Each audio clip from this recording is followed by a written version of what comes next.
Okay, so we're now going to move from talking about the interior structure to specifically focusing on the geological activity that's powered by tidal heating in the solar system. And giving this talk will be Professor Julie Rathbun. Julie is a professor of physics at the University of Redlands and is a senior scientist at the Planetary Science Institute. She's currently at Cornell University as a visiting scientist. Julie has worked quite a bit on geological activity and thermal properties of satellites and solar system objects, in particular Europa and Io, and is currently the co-chair of the Geology Working Group for the Europa Clipper mission and a member of the Europa Thermal Imaging Instrument for that mission. So go ahead, Julie. Thank you. I'm going to start because I noticed people were realizing that this image does not show objects in the solar system to scale. The size actually just shows their importance. So I am Team Io all the way, just so folks know. Okay. So just to give sort of a little bit of background, these are what I like to call the not planets, because they're more interesting bodies in the solar system. I don't like that we focus so much on planets. In planetary science, I think the rest of the objects in the solar system are just as interesting, if not more so. So we've got Jupiter satellites, Io, Europa, Ganymede, Callisto.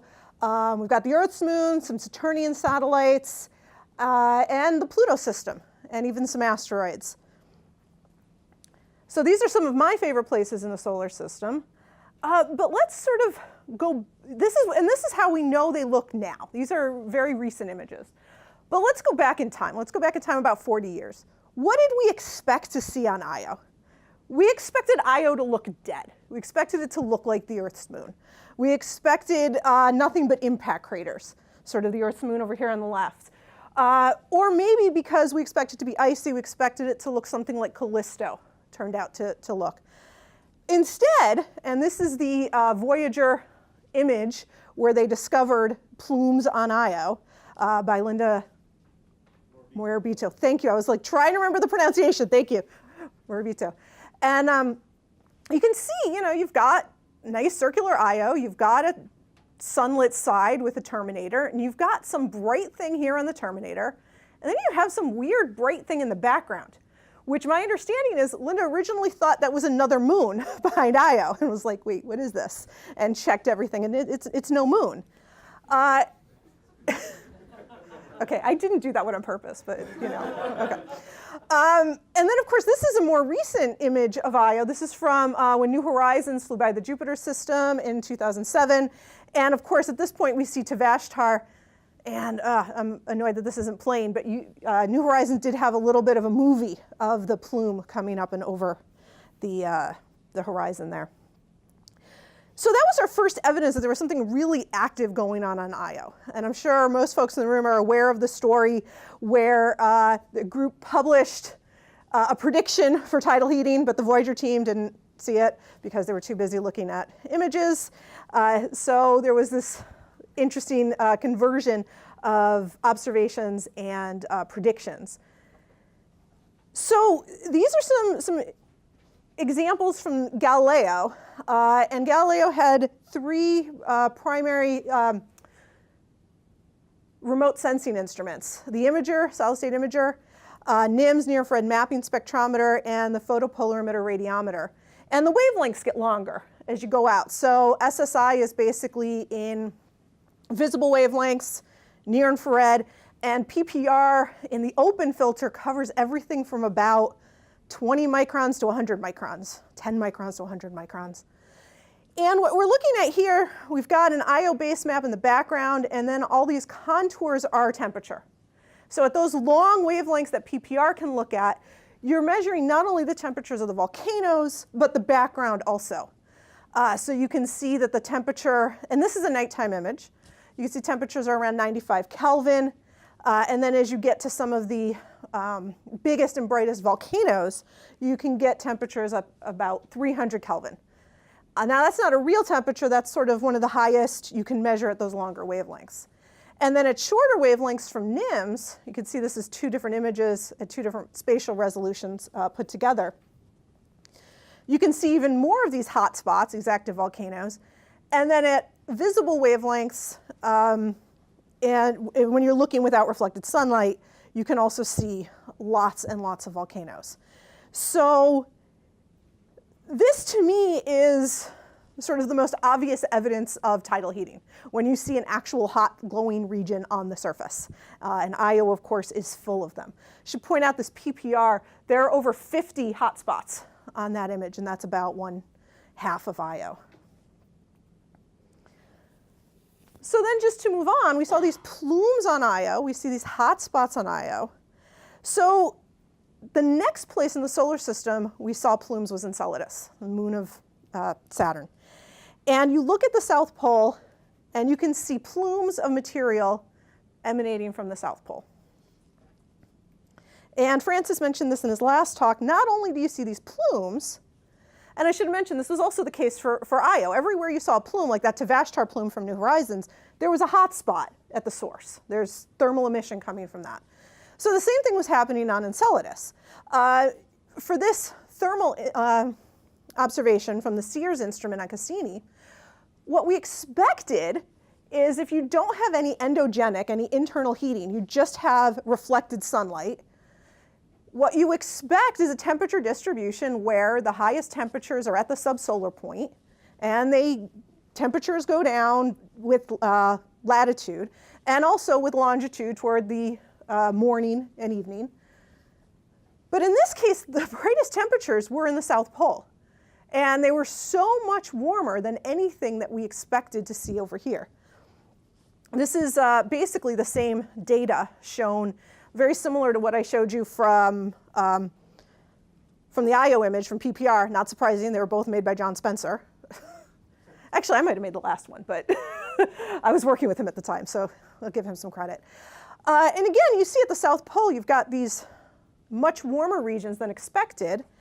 And then to show a very similar slide to what Francis showed from the annual review paper that he wrote with John Spencer, when you look close up at the South Polar region in the thermal, you start seeing that where the heat is really coming from is from these tiger stripes.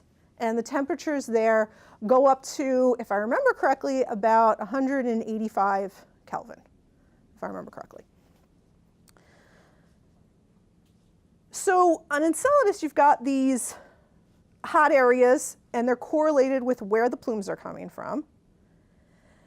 Not only that, but there's a correlation between the plume activity and the tidal stresses.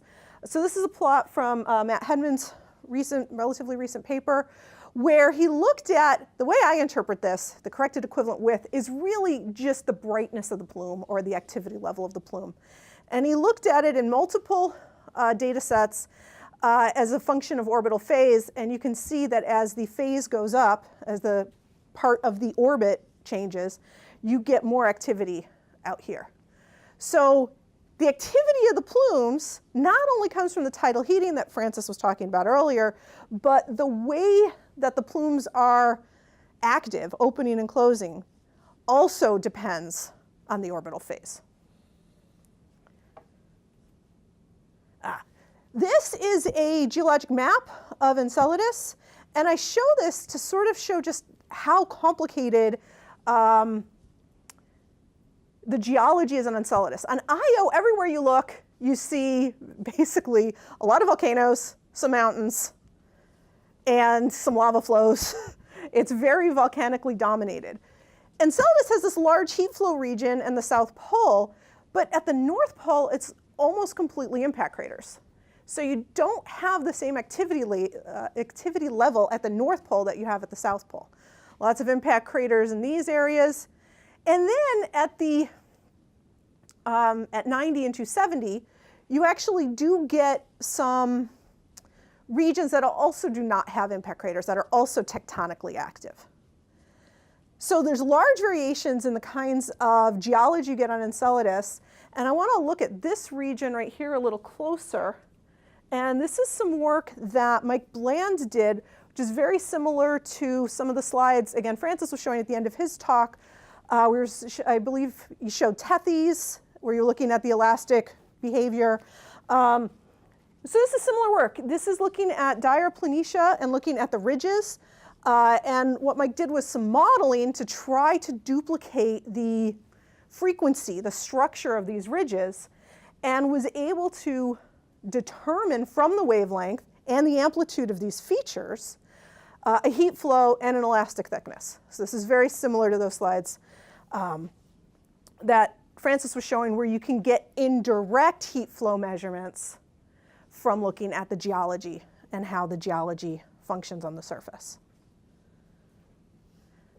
All right, move on to Europa. So we've got the global image of Europa here, and again, with Europa, you see a lot of cracks, a lot of tectonic features, very few impact craters, one very large one right here. And when you look close up at Europa, most of the surface looks very tectonically altered. Fractures, ridges, bands. There are some smooth plains, although I wonder if you look at them at higher resolution, how smooth they actually are, because I think sometimes we get fooled by that. And then, of course, you have the chaos, the lenticulae, the spots, pits and domes. And a lot of these features, particularly some of these bands, you can actually reconstruct what the surface looked like as these bands were forming, before these bands formed. So here's an example of a reconstruction where they noticed some extensional features, some transform faulting, and then they calculated, and this is from a paper by Kattenhorn and Proctor. They noticed that there were also some missing area. Something had to have happened to this missing area. And this is not surprising. Europa, for a long time, one of the problems was that all the tectonic features appear to be extensional. Well, if you're extending things somewhere, you've got to be making things disappear elsewhere. So where are they going? And the proposal from this paper was these subsumption zones.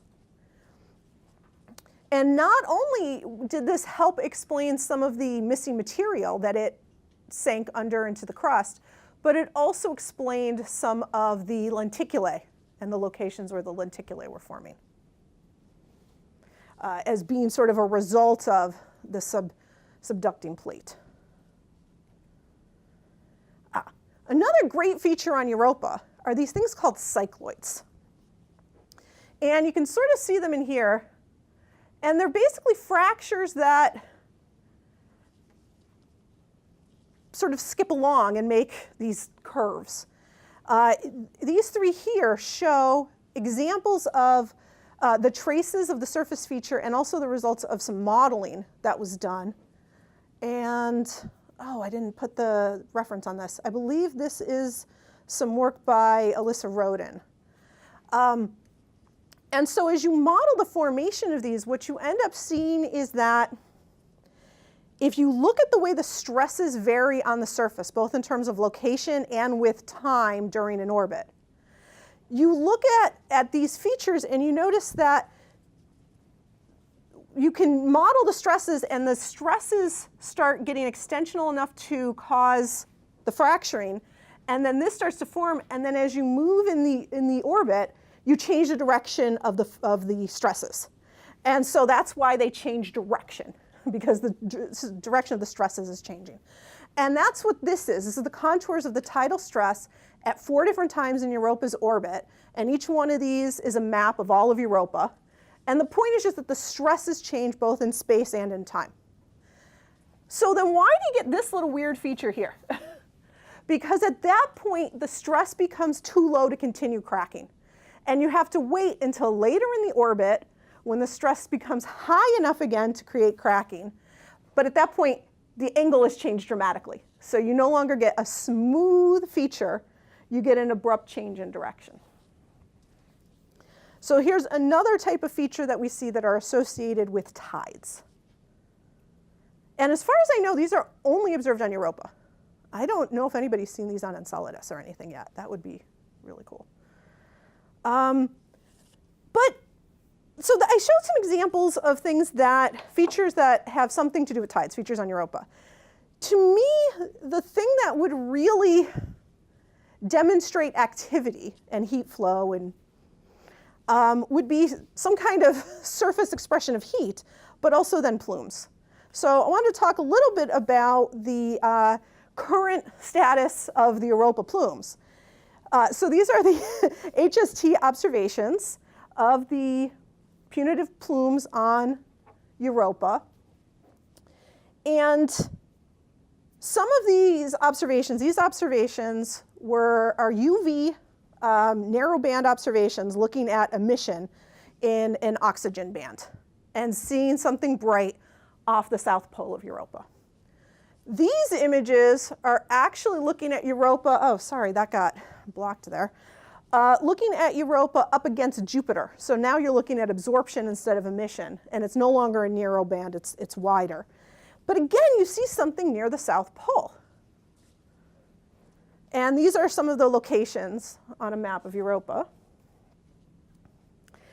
So the second technique, where you're looking in front of Jupiter, by Bill Sparks, he wrote 2 papers on this, and he found an observation from HST in 2014 and another in 2016 happened at the exact same location, or to within the error bar, the same location on Europa.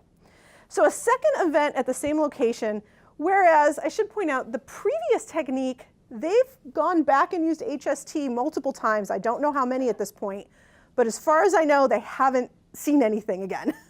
So the plume observations are sporadic at best.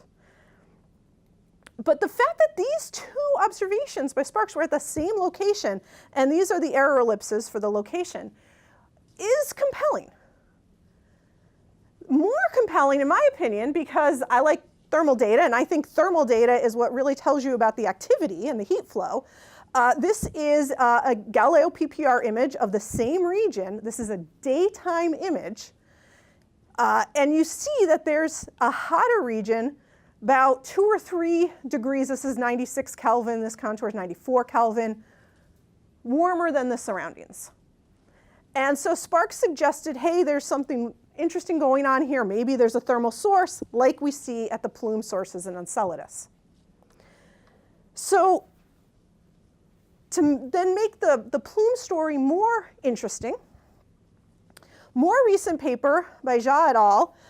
Did a reanalysis of some Galileo magnetometer and plasma data and found evidence that was consistent with a plume, and it was consistent with the Sparks observations. However, their source was located 1,000 kilometers northeast of the Sparks plume location. The reason it's consistent with the Sparks data, my understanding is that because of the angle and the height at which this is coming up, it would be consistent with what Sparks saw from HST.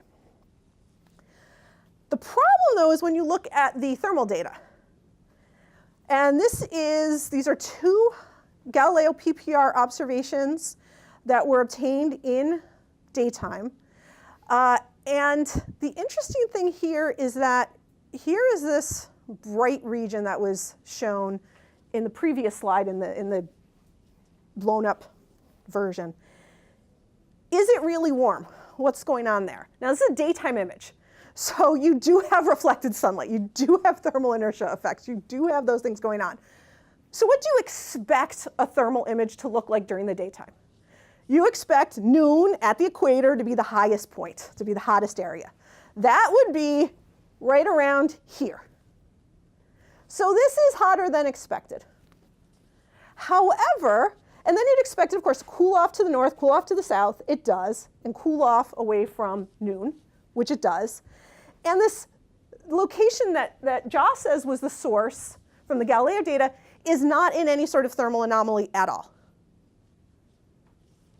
It's off here at a place that's behaving as you expect just irradiation of sunlight.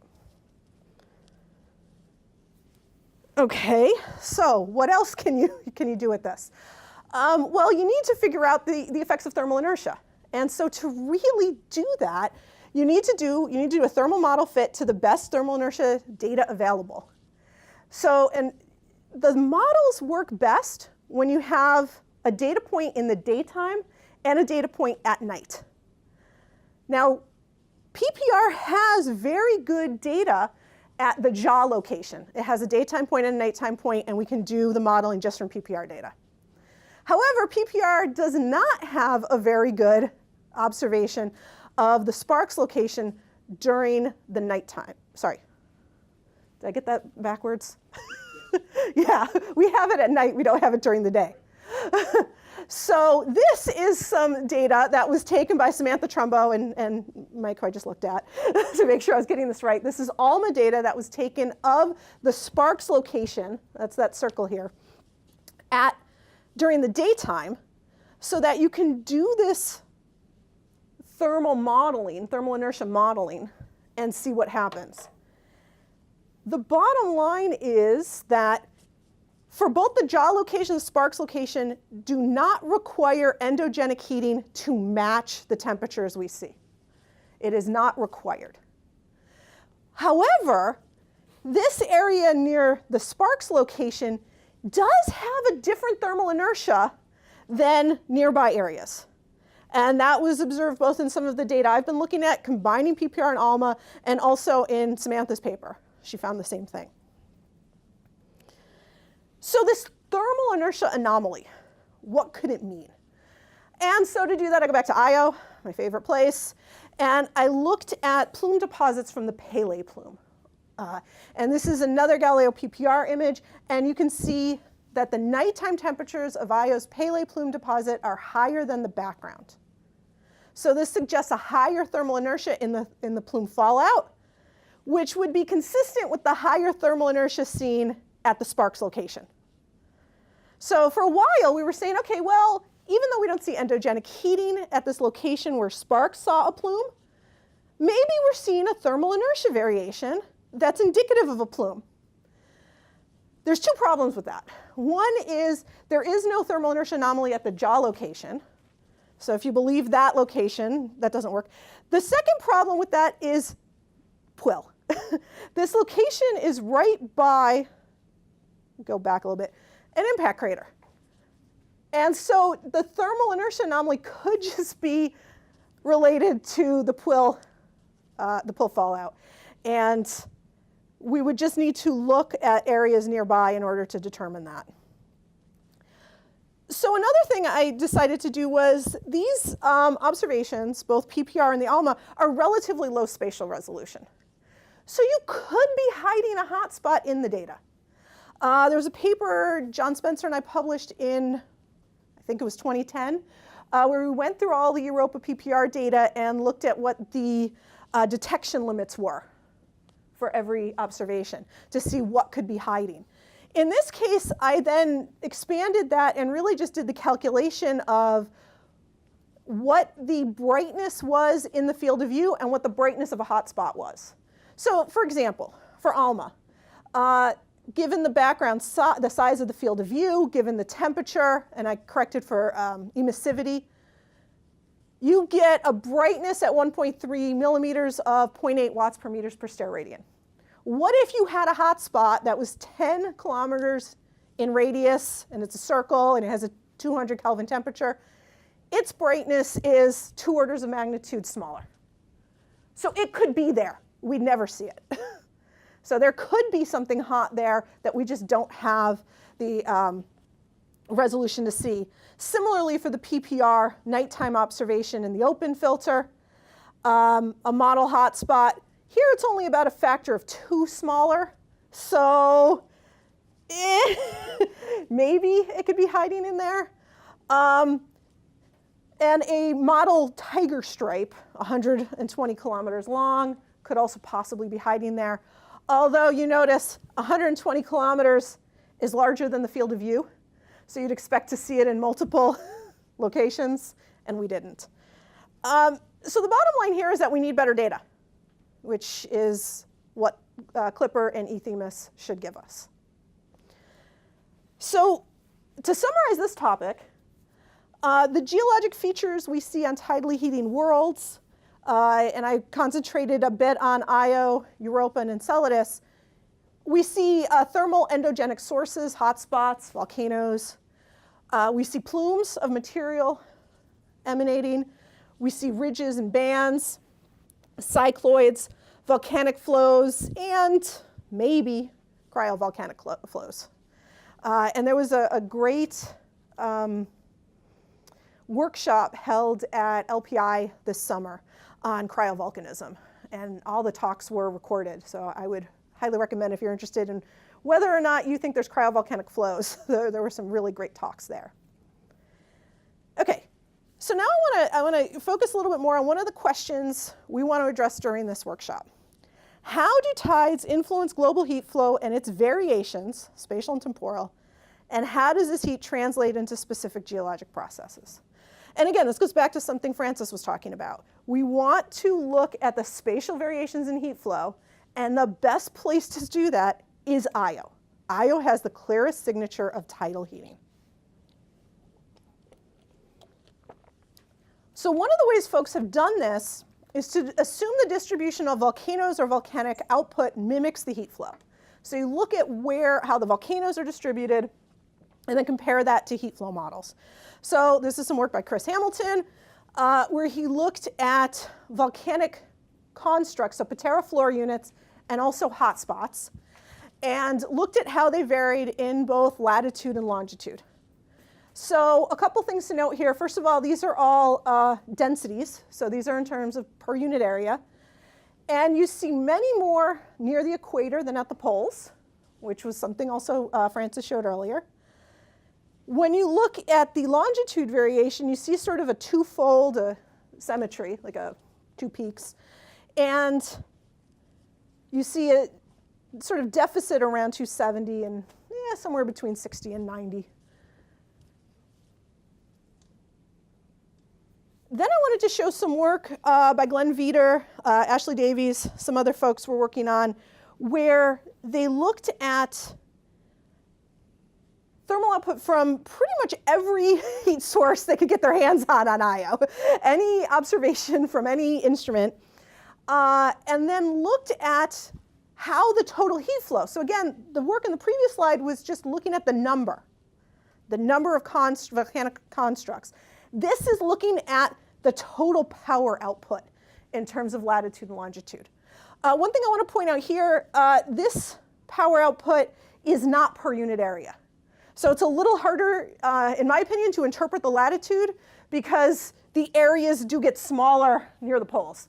But there is definitely a deficit of heat flow near the equator. And then this not only shows you the same deficits that were observed in Hamilton's longitude, but also a couple additional ones perhaps. So there's definitely some variation here. So a couple more sources for looking at spatial variation. There's some work that Catherine de Clare did looking ground-based observations with Gemini and Keck over a 3-year period, and looking at, again, the power output in different locations. This is some work that I've been working on with John Spencer and Rosalie Lopez. We just got the proofs back, so it's in press. And we looked using 3 different instruments. We looked at Galileo PPR, Galileo NIMS, and New Horizons LISA. And we measured, in the case of PPR, the total power output from every volcano. And then for NIMS and LISA, we looked at the brightness in a particular wavelength band.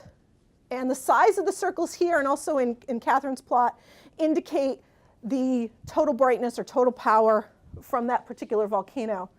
One nice thing that Catherine was able to do is she has multiple observations of many volcanoes on here. For this one, we averaged. If there were multiple observations, we averaged them. So I did want to point out that difference.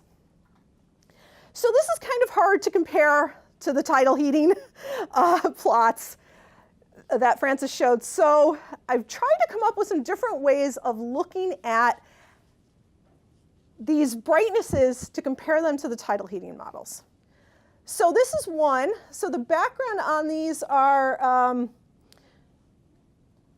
deep heating in the mantle and shallow heating in the asthenosphere. That's the background contours.